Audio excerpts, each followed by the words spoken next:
Mollywood ಬಳಿಕ ಸ್ಯಾಂಡಲ್ವುಡ್ನಲ್ಲೂ ಕೂಡ ಈ ಕಾಸ್ಟಿಂಗ್ ಕೌಚ್ ವಿಚಾರ ದೊಡ್ಡ ಮಟ್ಟದಲ್ಲಿ ಸದ್ದನ್ನು ಮಾಡ್ತಾ ಇದೆ. ಈಗಾಗಲೇ ಸಿಎಂ ಸಿದ್ದರಾಮಯ್ಯನವರಿಗೆ 100ಕ್ಕೂ ಹೆಚ್ಚು ಜನರು ಬರೆದಿರುವಂತಹ ಪತ್ರವನ್ನು ಅದಕ್ಕೆ ಸಹಿ ಮಾಡಿದಂತಹ ವಿಚಾರ ತಲುಪಿಯಾಗಿದೆ. ಈ ಬೆನ್ನಲ್ಲೇ ಫಿಲ್ಮ್ ಚೇಂಬರ್ ಹೈ ವೋಲ್ಟೇಜ್ ಮೀಟಿಂಗನ್ನು ಇವತ್ತು ಕರೆದಿದೆ. ಕೇರಳದಲ್ಲಿ ಹೇಮಾ ಕಮಿಟಿ ರಚಿಸಿದ್ರಲ್ಲ, ಅದೇ ರೀತಿ ಇಲ್ಲೂ ಸಹ ನಿವೃತ್ತ ನ್ಯಾಯಮೂರ್ತಿಗಳ ನೇತೃತ್ವದಲ್ಲಿ ಒಂದು ಸಮಿತಿ ರಚನೆ ಆಗಬೇಕು ಅನ್ನುವಂತಹ ಕೂಗು ಕೇಳಿಬಂದಿತ್ತು. ಮುಖ್ಯಮಂತ್ರಿಗಳಿಗೂ ಕೂಡ ಪತ್ರವನ್ನು ಬರೆಯಲಾಗಿತ್ತು. ಸ್ಯಾಂಡಲ್ವುಡ್ನ 100ಕ್ಕೂ ಹೆಚ್ಚು ನಟ ನಟಿಯರು ಅದಕ್ಕೆ ಸಹಿ ಕೂಡ ಮಾಡಿದರು. ಇದೀಗ ಈ ಬಗ್ಗೆ ಚಲನಚಿತ್ರ ವಾಣಿಜ್ಯ ಮಂಡಳಿ ಮಹಿಳಾ ಕಲಾವಿದರ ಜೊತೆಗೆ ಚರ್ಚೆ ನಡೆಸ್ತಾ ಇದೆ. ಇವತ್ತು ಫಿಲ್ಮ್ ಚೇಂಬರ್ನಲ್ಲಿ ಈ ಹೈ ವೋಲ್ಟೇಜ್ ಮೀಟಿಂಗ್ ನಡೆಯಲಿದೆ. ಸುಮಾರು 100ಕ್ಕೂ ಅಧಿಕ ಕಲಾವಿದೆಯರು ಹಾಗೂ ಮಹಿಳಾ ಆಯೋಗದ ಅಧ್ಯಕ್ಷರು ಇದರಲ್ಲಿ ಭಾಗಿಯಾಗ್ತಾ ಇದ್ದಾರೆ.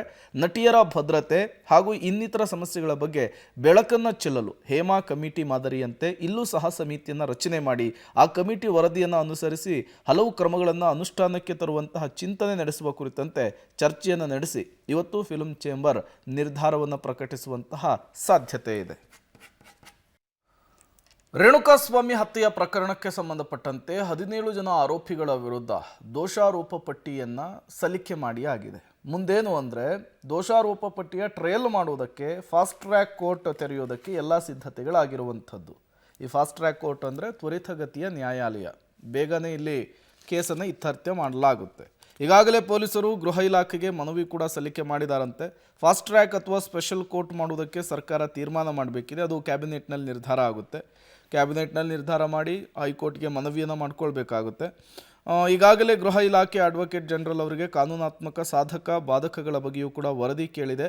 ಇದರ ಬಗ್ಗೆ ಇನ್ನೊಂದೆರಡು ದಿನದಲ್ಲಿ ನಿರ್ಧಾರವಾಗುವಂತಹ ಎಲ್ಲ ಸಾಧ್ಯತೆ ಕೂಡ ಇದೆ. ಹಾಗೇನಾದರೂ ಆದರೆ ಅಂದರೆ ಫಾಸ್ಟ್ ಟ್ರ್ಯಾಕ್ ಕೋರ್ಟ್ ಅಥವಾ ಸ್ಪೆಷಲ್ ಕೋರ್ಟ್ ರಚನೆ ಆಗಿದ್ದೇ ಆದರೆ ಈ 17 ಜನ ಆರೋಪಿಗಳಿಗೂ ಕೂಡ ಬೇಲ್ ಸಿಗುವಂತಹ ಸಾಧ್ಯತೆ ತುಂಬ ಅಂದರೆ ತುಂಬ ಕಷ್ಟ ಅನ್ನೋದು ಗೊತ್ತಾಗ್ತಾ ಇದೆ.